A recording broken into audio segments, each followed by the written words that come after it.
Yeah, it's only the amount that varies. So Acts chapter 19, verse 21.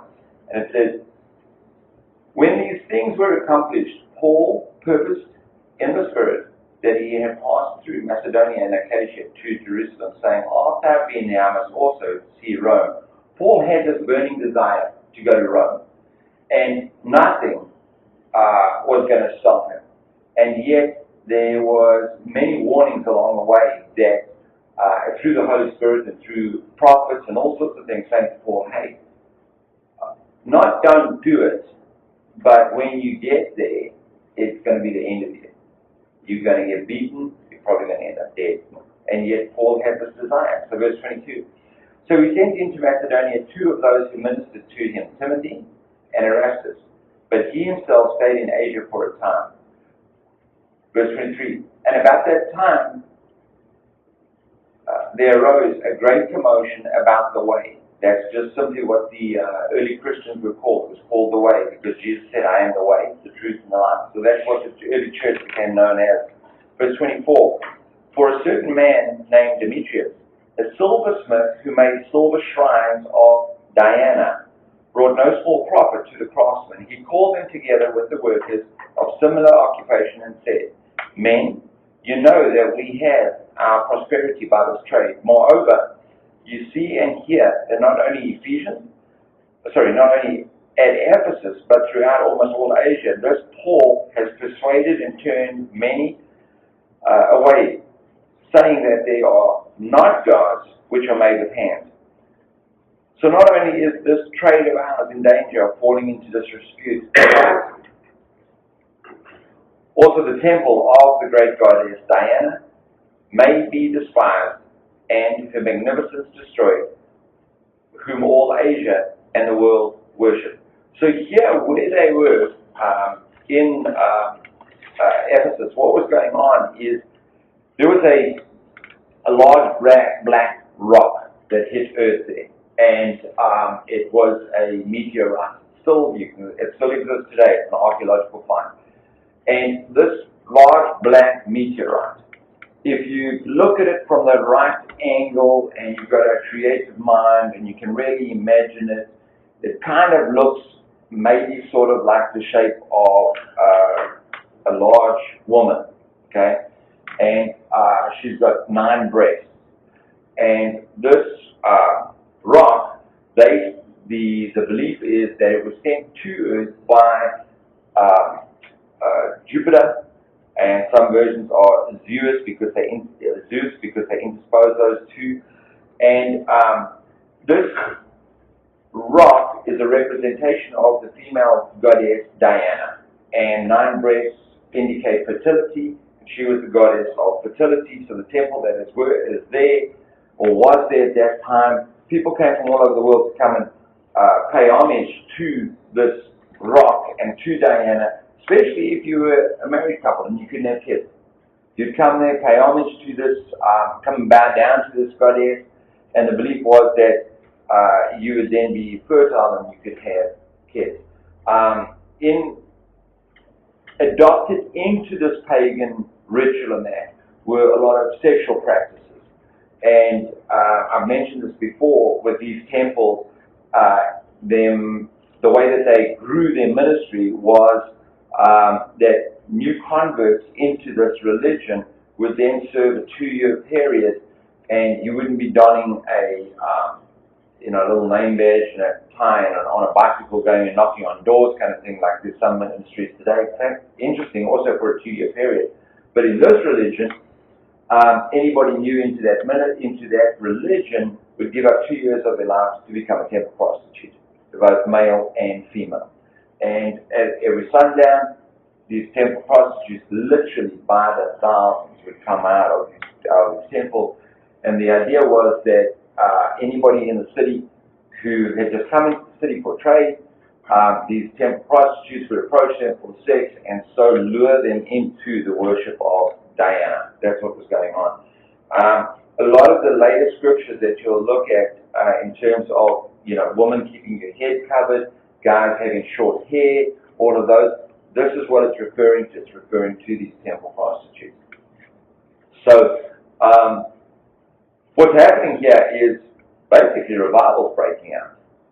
So they come down into Ephesus and they start teaching and preaching, and all of a sudden the trade is going bad because these guys that are making, what they were making was these little shrines, and inside that shrine was a little copy of this rock, this supposed form of Diana. And when people were coming over to the temple to come and worship, these guys were outside selling these things, and these guys would take these little statuettes home, and they'd set them up at home, and that would be an image of the temple. So they would bow down and worship that at home once they left the temple. We kind of think that's strange, but in modern day today, you look around and see what people wear around their necks. African American gang members, most popular thing, and the Mexican gang members, most popular thing around their necks, big old gold dollar sign. That's what their focus is. Hollywood, Playboy Bunny, that's what's worshipped. We're not so far off these guys. It's you know, when you really get down to brass tacks, we haven't moved a great distance from idol worship at all. And Right, if I can make one comment. yes, The Silver Smiths had two complaints. The one that they came out with first was from, and my one about the danger of the trade, was only secondary to the religion. yeah, they had, with the Silversmith complaint, just as you said, their complaint has got nothing to do with religion. The only reason why they're complaining about the religion side is because it directly affects their trade. And you've got to kind of look around today and look at some of our mega churches around and kind of, well, is it really about getting the gospel message out, or is it about getting the money in? I mean, when a pastor says to his congregation, and we're talking thousands on thousands of congregation, when a pastor says, you know what, God spoke to me, and he said to me, the Lear jet that I have to go and do ministry is not good enough. I need another one that's going to cost me $58 million because the time that I waste stopping and refueling instead of just being able to fly to the other side of the world is too valuable. Therefore, I want you guys need to dig in. And if every member digs in $300 a piece, I think it was, we'll be able to pay for it. Guess what? He's getting his jet. He's not selling the old one. He's keeping it. I mean, his time is so valuable, really. And that was Mr. Jesse Duplantis. I'll name him after. I mean, Used to be a used car salesman. yeah. Now he's obviously a new jet salesman. But you got to wonder with some of this and where it's But going. yet, thousands and thousands and thousands of people were sending in their money. Yes. Yes. Because that's like his fourth jet. Yeah. So. Yeah. But, okay, if we back it up to last week's teaching with Paul, people were coming to Paul and saying to him, hey, Paul, give us something that we can take back. I've got my mother that's sick, or I've got my child that's demon-possessed. And Paul would say, okay, fair enough. And he'd take like a hanky, or he'd take a sweatband off. As he was working, he'd wear a sweatband kind of thing, and he'd take that off, and he'd give it to them. He'd pray over it, and he'd give it to them. So take this back, and and put this on them, and they'll be healed. And it's a chapter back, and the miracles were taking place. It's got nothing to do with the sweatband or the hanky or anything like that. What it was is just something tangible for the new believer to have in their hand. It's the same with the cross today. So many of us look to the cross, but the cross in itself is what? It's a piece of wood. There was nothing. The cross itself has got nothing, but it's a reminder, it's a picture, it's something that we can relate to. It's right there. So too, that's what was happening with Paul. And today there's a guy out there who's doing exactly the same thing. I forget his name. It's hiding with Jesse Duplantis. And what he does is he tells you, okay, for $5, You send in $5, we will send you a hanky that has been prayed over, and you can lay it on the sick and they'll be healed. But you probably find that's a 20-cent Walmart, hanky kind of thing, and look at the money that they're making. It's a scam. It really is a scam. It's disgusting. So, here too, these guys their only concern was that Paul and them were impacting their source of income, their money. They were fleecing the flock. Okay, so verse 28.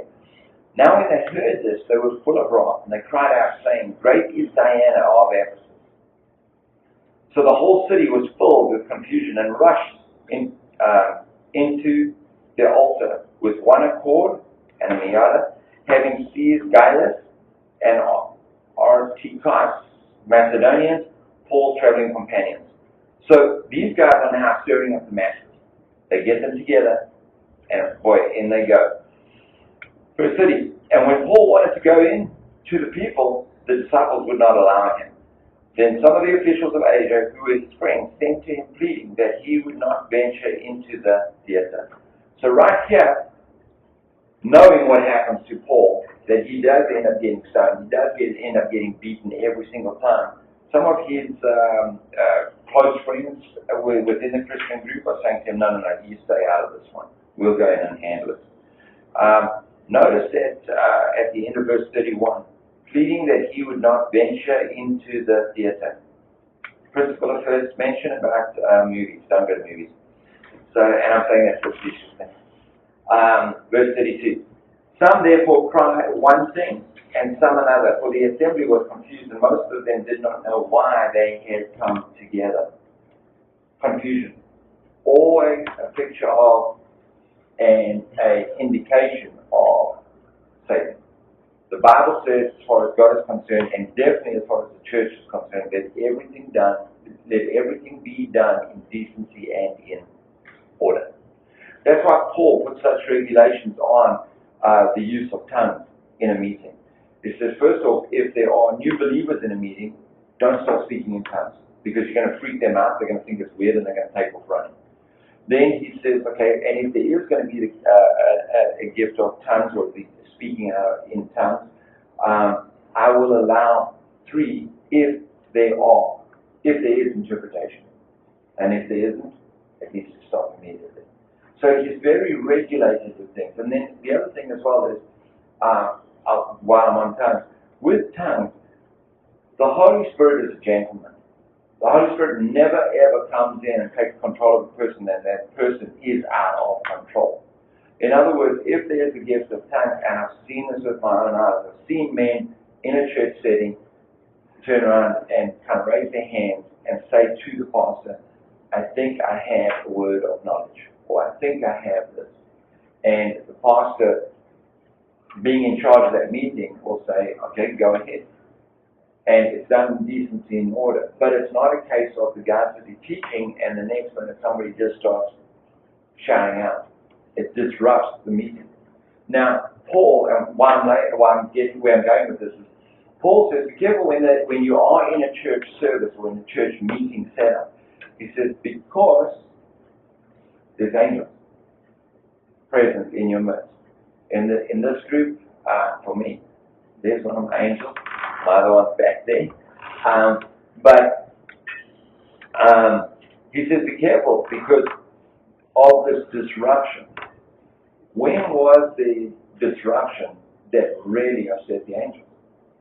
You've got to go way back to the fall of Satan.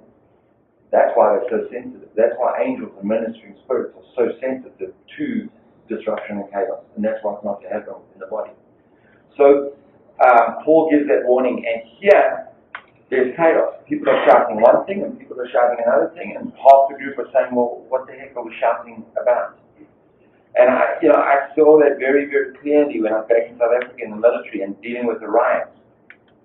People would be shouting over here, and something would have happened, like somebody would have been killed, and there's wailing going on, and people are running from different directions, and as they're running in, they're screaming and shouting, and it's like, when they get there, they don't even know what they're getting there for. They get close and they're kind of looking around like, what happened? But we part of it, we're screaming and shouting, just general chaos.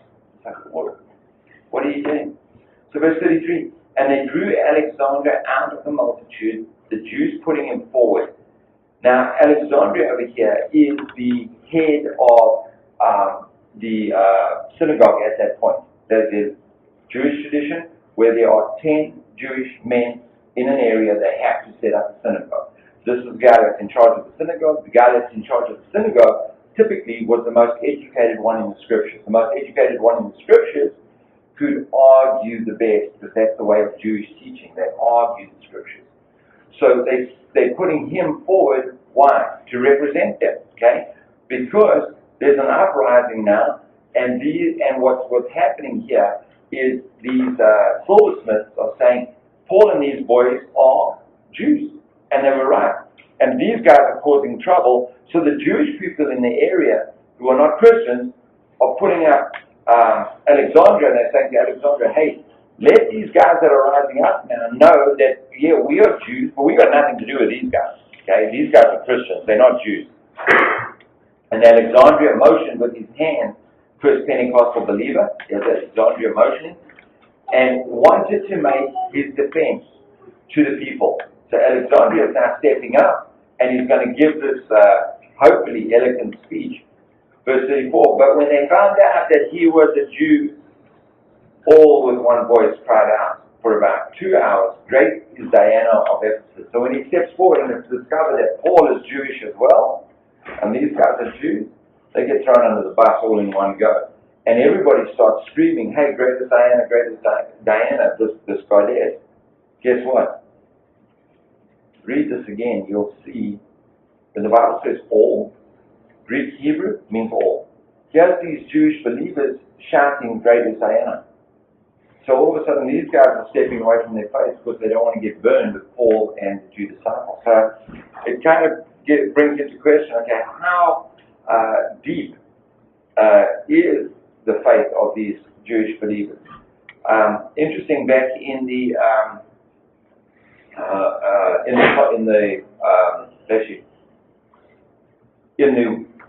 time of the, I think it's the Second World War, there's a story of there's a little Christian group going, and there's a Gestapo member, two Gestapo guys from the SS, they kick the door down of this little believers meeting, and they walk in, and guns drawn and everything, and it's fun. If you deny Christ, you can walk. Don't say anything, just get up and walk. The rest of you, you're going to pay the cost. And a couple of the guys in that meeting, they hightailed it out of there. And when they hightailed it up of there, these two guys closed the door and they said, well, now we can worship together. We intervened in one of these meetings once before, and we ended up getting saved. And we know how dangerous it is. So we got to root out those guys that are sitting on the bench, and once we closed the door, they had their meeting. So I thought that was a pretty cool illustration of exactly this point here. So these guys were tested and they ran. Question for you and me is, when the testing comes, be it friends at schools, be it work colleagues, be it just something that you're faced with, and the test was presented, what are you and I going to do? I was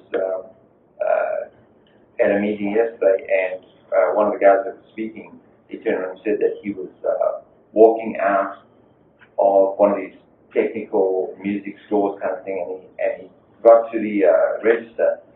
And there was a bit of confusion going on, and the clerk turned around and bagged the item. It was a record player, and he bagged the item, and he said, there you go, you're good to go.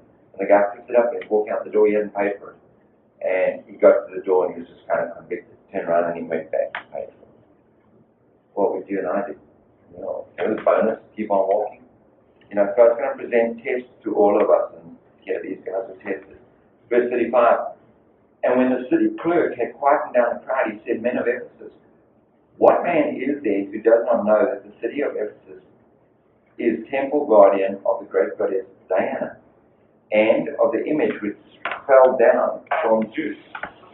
So here's a city official trying to quieten down this whole scene. Why?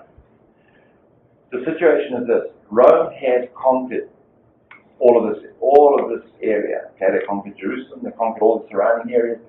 Rome was the dominating world power at that time.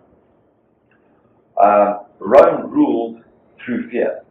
And that's why the Romans, they didn't invent the cross, but they perfected the cross. The Assyrians actually invented the cross, okay? But the Romans discovered exactly how you could put a person on the cross and have him up there, not for one day, days. They realized how they could keep you alive. In fact, on some of the crosses, what they did is they built a mercy seat.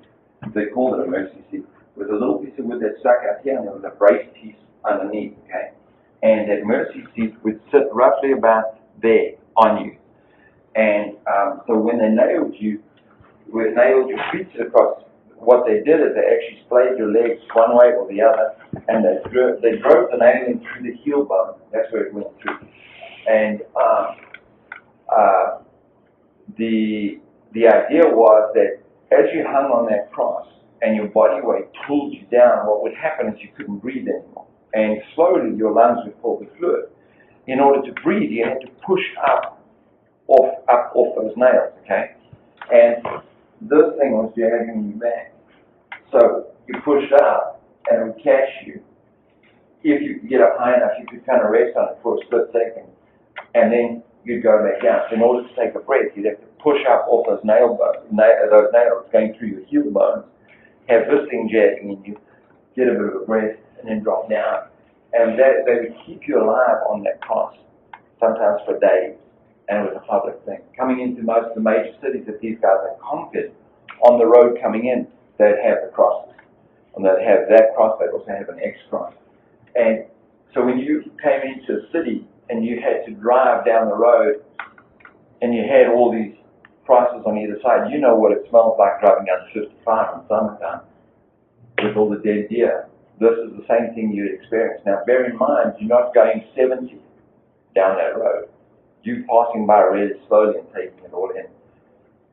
How likely are you going to commit a crime in that city when you've seen all of this?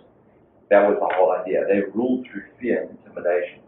And so what's going on here, this guy that's in charge of the city is saying to the guys, hey guys, quieten this thing down, let's sort it out decently. Because when the Romans get wind that there's an uprising and there's a problem, and the Romans were based in every single city, they had a small contingent in every single city.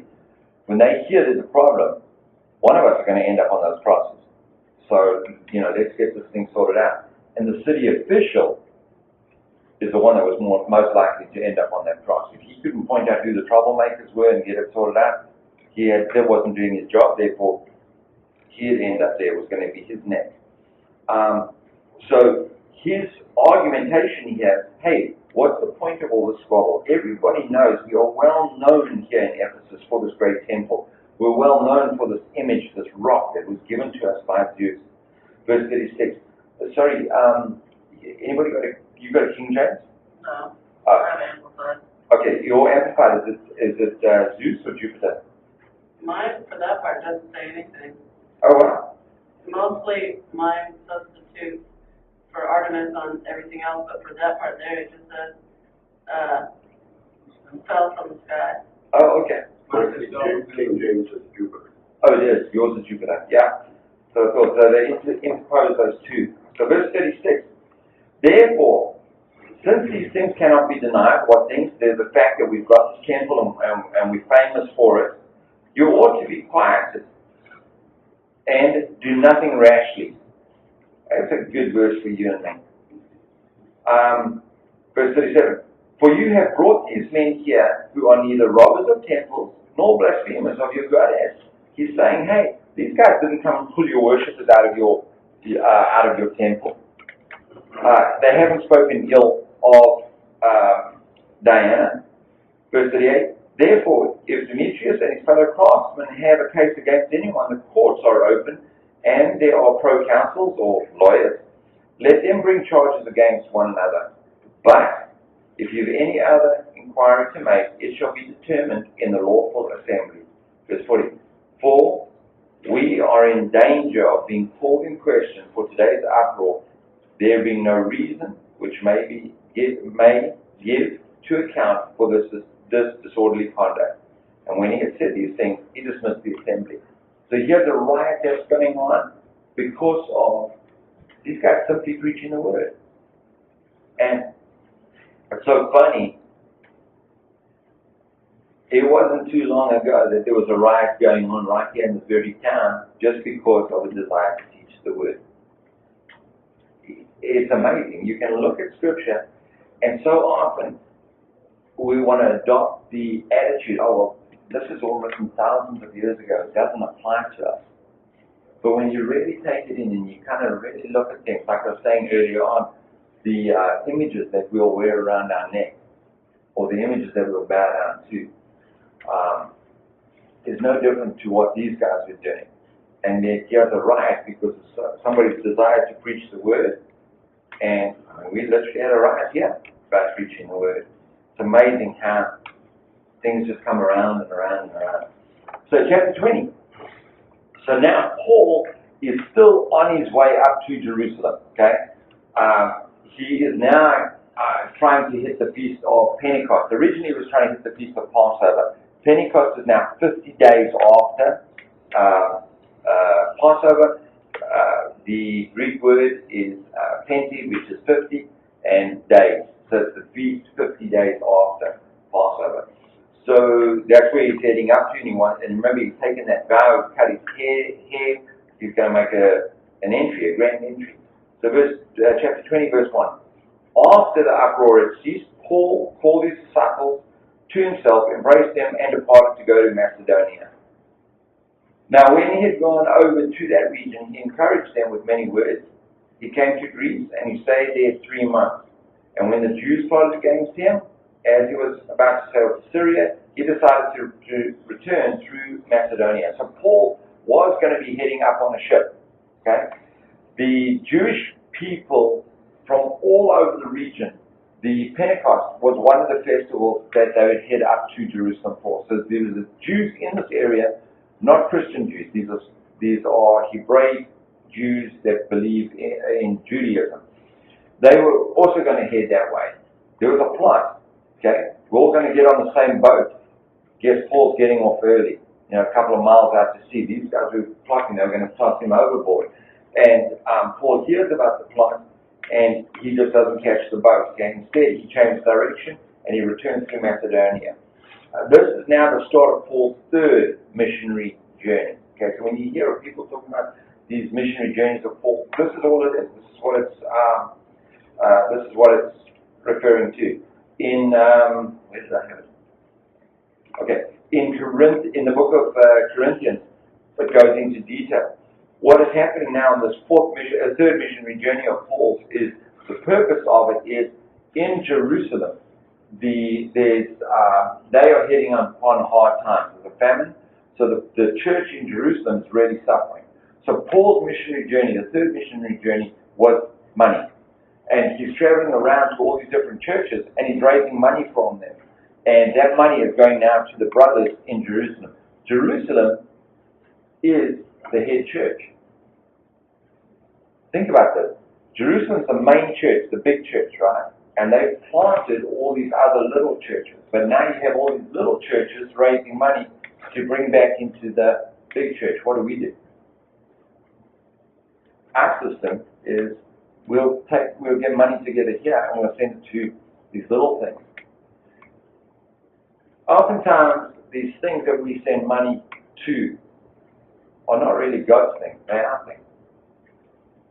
So be careful where you want to put your money in terms of tithing and that kind of thing.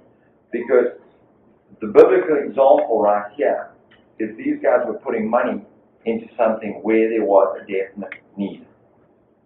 If there's not a need and it's just a desire, we're going to go and spread the word in Africa. Really? Like we haven't got churches in Africa? Guess what?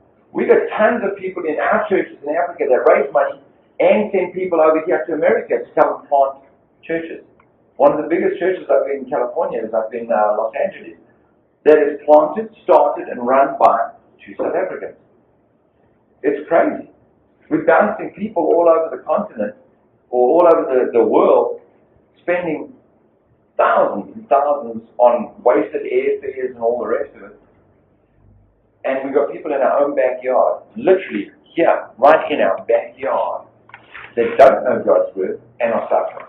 Definitely. I heard a guy one time that was a home missionary, and somebody was interviewing him, asked him why he chose to be a home missionary. He said, I will not fly over a mission field To another. to get to a mission. Yeah. Yeah. And it's true. I mean, that's exactly what happened. Yeah. Yeah. Amazing. So, Paul changes course. Going to head on back to Macedonia, verse 4. And so these are now different guys. So Sopater of Berea, so he's coming from the Berean church, accompanied him to Asia. Also, Oricus, I think that's how it's pronounced, and Secundus of the Thessalonians. If you think back and you look at the different letters that Paul has written to the different churches, okay, there's the church of Berea, there's the church of Thessalonica, next one is Derbe. With Timothy, we know was stationed in Corinth at one time, and then he moves on. Titus and Trophimus of Asia. These are all different churches, and there's a guy or two guys coming from each of these churches. Now, bearing in mind that Paul is on a money-raising mission, these are guys coming from these different churches, bringing money from their church with them. So this is a pattern right here for us, for our churches, in the sense of accountability. Notice, not all the money was just handed to Paul and was in Paul's back pocket. Why? Temptation. And Paul is protecting himself. Okay? You bring in money from that church, you come with the money. You keep that money bag. Because your guys at your church know how much money is in that bag, and when you get back to your church, if there's money missing, well, they're going to take care of you. So you've got all these different men now that are coming together, and they're raising these funds. Verse 6. But when we sailed away from Philippi after the days of unleavened bread, and in 5 days joined them at Troas, where we stayed 7 days. You know, when you read something like that, it's kind of like, okay, so why are they mentioning 5 days, join them in Troas, where we stayed 7 days? The Bible, this Bible here, recounts history. And it's a history book, basically. And it's recounting history over thousands of years. And so you kind of think that space is precious, and every single word obviously is sensitive, it means something, otherwise you're wasting space. Well, if you back up, when Paul did this trip beforehand, it only took, this is a voyage by sea, it only took him 1 day. Now it's taking him 5 days. You kind of think to yourself, why is that? Well, think about this. You've got all these guys from these different churches bringing money. What better place to have them on a ship? These are not massive luxury liners with a pool deck and a casino deck and this deck. They're going to be in close quarters kind of thing. He's got them wrapped up, tied up for 5 days. They can't escape. It's a brilliant opportunity for ministry and to really get to the nuts and bolts to teach these guys so that when they go back to their churches, these guys will be effective leaders in their churches. Everything happens for a reason. 1 day, they had good sailing. Next time they came in the other direction, boy, it took them 5 days to get across.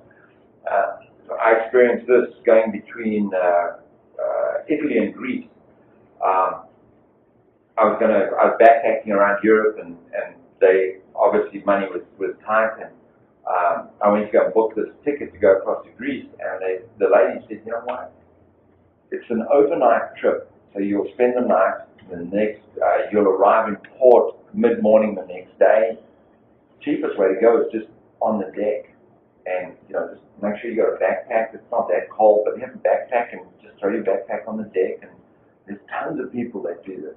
And then the next fare up was inside, and there was these seats that were like airline seats. And then you've got the private little cabin. And so, fair enough. Put the backpack down, put the bedroll down, and got my backpack and got my little spot on the deck, and a bunch of other young guys traveling and everything, and they all doing the same thing. And we head out, and it got to probably about 9, 10 o'clock at night. It's dark out. Man, we start doing this out in the ocean in this thing. I mean, it got hectic, and then there's spray coming overboard and everything. So we grabbed our stuff and we went inside to where all these little aeroplane seats were, and it wasn't full up that section, so we were sitting in there. I kid you not, by morning, I was back outside on the deck because there were so many people inside, crammed inside that area, throwing up from the sea. It was disgusting. I rather sat outside in that spray and everything else. It was, man. But I tell you what, had somebody started ministering to me about God on that boat ride, I would have paid attention and listened. I really would have. So, nothing is without reason. So verse 7. So now they hit Troas. So now on the first day of the week, when the disciples came together to break bread, Paul, ready to depart the next day, spoke to them and continued his message until midnight. A couple of things here. Now on the first day of the week, Monday, these guys are breaking bread on a Monday, and we get so hung up on this, but hold on a second, church is supposed to be on a Sunday. And then you'll have other groups around you saying, Saturday, it's got to be on a Saturday. There's a guy here in town that I know, prides himself on the fact that he will not do any work on a Saturday because that's the Lord's Day. Really? Well, you'll see how, actually in the next session, we'll see how God just changes the calendar whenever He wants to. And we've lost track of all of this, the days and everything else. And we've also changed things in the sense that the believers back then were going to church every day. They were going to church 6 days a week. And on their Lord's Day, their Sunday, they were taking the day off and not going to church. We've taken those 6 days of church, crammed them into the Sunday, and we're calling it good. So, really and truly, this whole thing of which day you worship on and everything else, Romans chapter 14, Paul talks about it, and then in Colossians chapter 2, 16, Paul talks about it, and he's saying to you, okay, in the Romans chapter, he's saying, don't judge somebody else's servant. It's not your servant, so don't judge them. That's God's servant, let God judge them. If they want to worship on a Saturday, or Sunday, or Monday, whatever, that's between them and God. Then in Colossians 2, he's saying, don't judge a person by what they eat, drink, color of their hair, tattoos, length of their hair. That's between them and God. Okay? So, Paul, ready to depart the next day, spoke to them and he continued his message until midnight. You think I'm long-winded. Verse 8. There were many lamps in the upper room where they were gathered together. So, you have to kind of look at what was going on in that time period.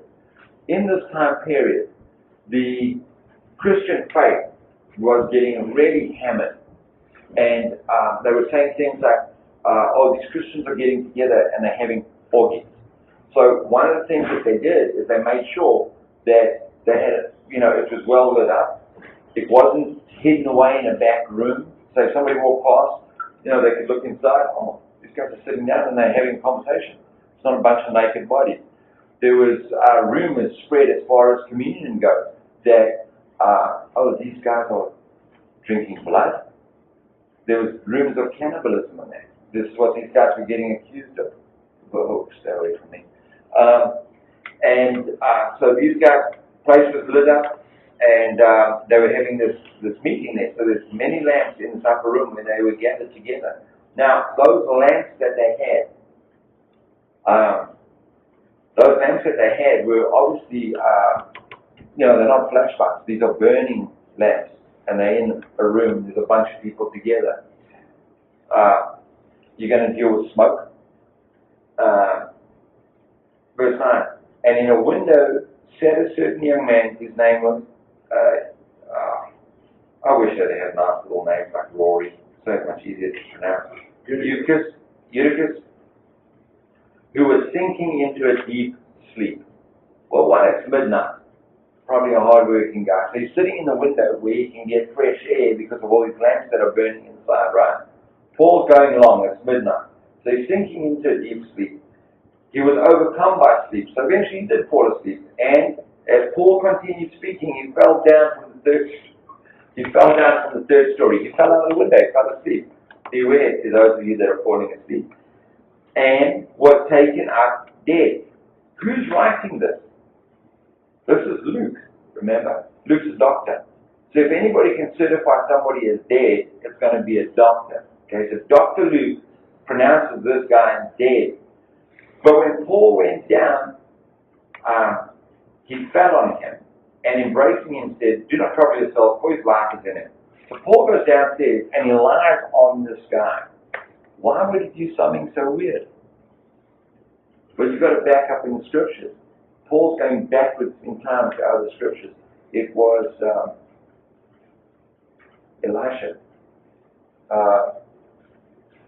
Elijah, who, do you remember he goes along and he encounters a woman who's got very little money and she's got a young boy, and later on she feeds him. There's a miracle with the oil not coming to an end, and he stays there for some time, and then her little boy dies, and Elisha, obviously under the Spirit and the inspiration of the Spirit, lies himself on top of this little boy, and this little boy miraculously comes to life. So Paul's literally just repeating what he knows from Scripture. There's many times that there's different instances of this, and it's referring back to Scripture. Now, was the miracle done because Paul copied what Elisha did? Did it have anything to do with Elisha lying down on the ground? It's like that the woman that suffered with the issue of blood. When that woman said to herself, "If I can just touch the hem of his garment, I'll be healed." And then when she does, she is healed. And then Jesus stops and he says, "Okay, who touched me?" And because I can sense power went out of me. Was the woman healed because she touched the hem of the garment? No, at all. The reason she was healed is because she had faith in Scripture. Because there's earlier Scripture in Malachi that says there that the Son, God's Son, will have power in the hem of his garment. So she's got faith twofold. One, she's got a literal belief that that power is going to be in the hem of that garment. But the other thing that she's got faith in is that Jesus is God's Son. That's why she grabbed it. So all these things that we grab hold of, okay, like the cross, okay, picture of and a reminder of, this is just a visual reminder because it's so hard for you and for me, well, for me anyway, to be able to relate to Jesus that is just somewhere up in that third heaven and God that's somewhere up in the third heaven, because it's not right here in front of my face.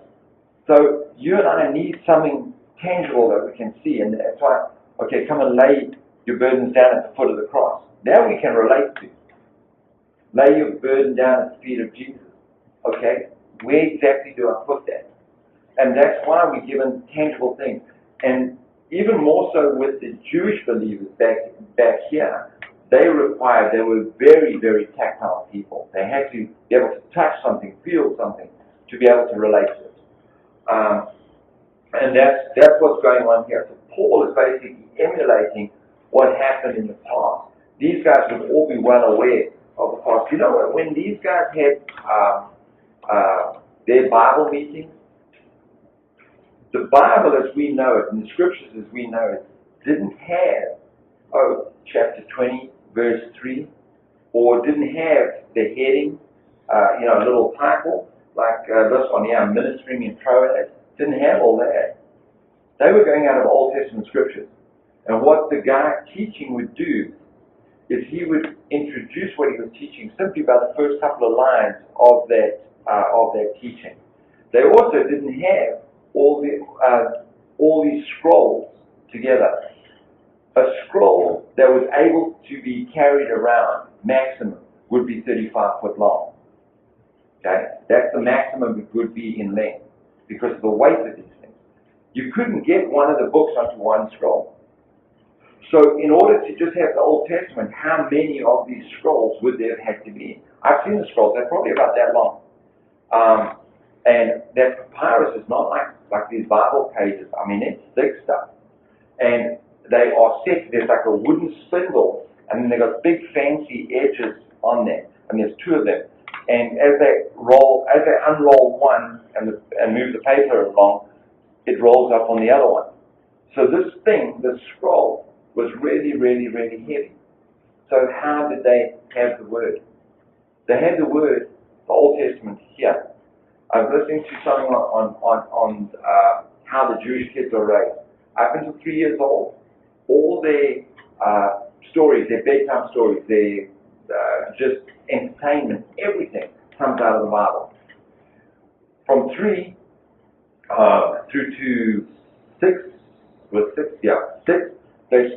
they now attend school just like everybody else, and they learn to read and write and everything else. And it comes out of the scriptures, Old Testament. That's how they read and they learn to write and everything, grammar, everything. Once they get to 6, at that point they can kind of see, okay, has this kid got much of a brain on him? Are they going to be proficient in far as schoolwork goes? If so, then they start pushing a lot of schoolwork. If not, well, they kind of go more towards your trades and things. Okay, so it's a half-half. So at least by the age of 10, that all the kids can read and write. They've got this sort of understanding of the scriptures. We used to have religious instruction back in South Africa, where they used to, that once a week we'd go to religious instruction and they'd teach us out of the Bible. It was the biggest goof-off class that I was in, and I paid no attention. And it's funny, they didn't put any emphasis on it. It's not like you had to pass it for some reason. Weird. But these kids now, at age 10, if they showed aptitude, these guys are really getting the deep things of Scripture. At that point, they would then send out to rabbis to apply for a position. Can I be taught by a rabbi? And then they'd go and study underneath these different rabbis. And obviously, it's just like here. You finish up school, and your grades are good, you can apply to that college. Your grades are not so good, well, you get to apply to that one. Your grades are rotten, guess what? You don't go to college, you go to trade school. And same thing with these boys. This is just how it was done. But by the time these guys were teens, the whole of the Old Testament was memorized. They had the whole of the Old Testament. So when they broke open their Bibles for Bible study, Paul would literally just start off, telling a little bit about, say, Jonah's story. And then, we're dealing with Jonah, the prophet. And they would all know where they were. And if they were in a synagogue setting where they did have a scroll, they'd open it up and they'd begin reading, and everybody would know. They wouldn't have to follow along in the Bible. It's a little bit convicting for me. I was like, oh man. Well, I learned my verse of the day. Jesus wept. Yeah, I got it down.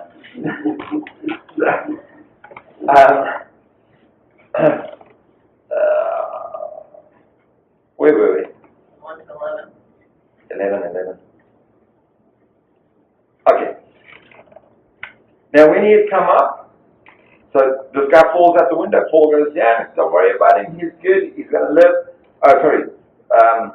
Luke pronounces him dead. Paul lies on him. Miracles done. Don't worry about him. He's good. His life is in him. Verse 11. Now when he'd come up, had broken bread and eaten, and talked a long while, even till daybreak, he departed. So Paul basically preached right through the night. Don't ever say to me, I'm going along. Verse 12. And they brought the young man in alive, and they were not a little comforted. Our terminology, they were comforted a whole bunch. Okay, it's just the way that they were speaking. It's amazing how God will work in terms of putting his stamp of approval onto ministry. And here, these guys are in an all-night service, and God, somebody dies. He's going to be hurt, but here's the thing, God used this guy as a stamp of approval. Don't tell me the stuff that Paul was teaching them, they didn't listen to it and take it in very carefully. When a miracle like that happens, they must have been like, whoa, God was right there, and they take it in.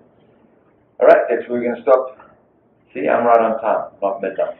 When you said Yes. not a little comforted, Mhm. and because you were talking about the way that they speak, mine goes further than that, Oh. and it says, not a little comforted and cheered and refreshed and encouraged. So, Nice. so if you get Yeah. a little more words to make sure you know that. Yeah. The Amplified version is just putting in, as it says, it's amplified, it's added to it. They're adding to it to make it more understandable, more relatable to us. The Jewish language, when you go and look at the Greek and Hebrew concordance, oftentimes there are words missing in the Jewish language when it's translated to ours. That's why in our Bibles you've got a italicized, there's italicized words, and those italicized words are the guys that are transcribing the Bible. They're putting those words in so that we can understand it better. Sometimes it works, the vast majority of the time it's making a mess of the scripture. So typically for me, I'll just cross those italicized words out. Because oftentimes, as I said, it just makes a mess of the scripture. But the interesting as well with the believers back then, there's other accounts where the believers get together and they open the word, and then it says, and they sang a hymn and then departed. So they do their praise and worship afterwards, not before. I thought that was pretty neat as well. It's like almost like, okay, so you get the meat of the word, getting, oftentimes through scriptures you kind of get a conviction, and it's like, wow, okay, or you see there's like a gem, and then they have praise and worship, which I think is really neat.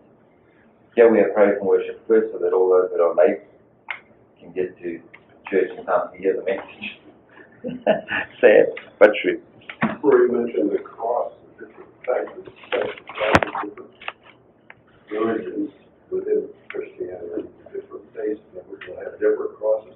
One of them I found was interesting was the Russian Orthodox cross. It looks like that when it sets down on the bottom, there's a slanted line. And I always wondered about that. I went to a Russian Orthodox monastery in Jordanville, New York one time as a field trip when I was studying Russian. And I checked into it there, and I went to the cemetery, and they actually had one. The depiction you see is in 2D. It doesn't have any depth. It's not 3D. And on the cemetery, they had some that were actually built. And that one is slanted. It's actually not slanted. It's put that way to show that it's in a different plane from the vertical piece to the horizontal piece. It actually is a platform that sticks out from the cross. And they teach that Christ's feet, ankles, or feet were crossed because there was one spike down into it.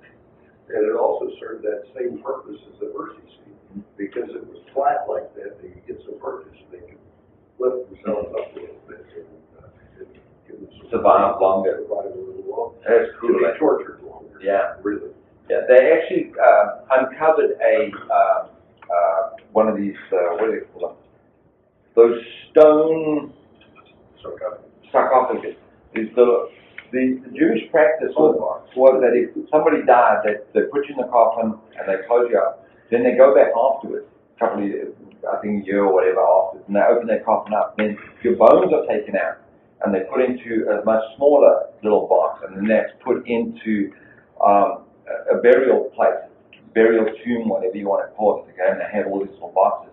That's why, it talks about, like in the Exodus story, it talks about them taking the bones of Joseph and bringing them back. That's what it's all tied in with.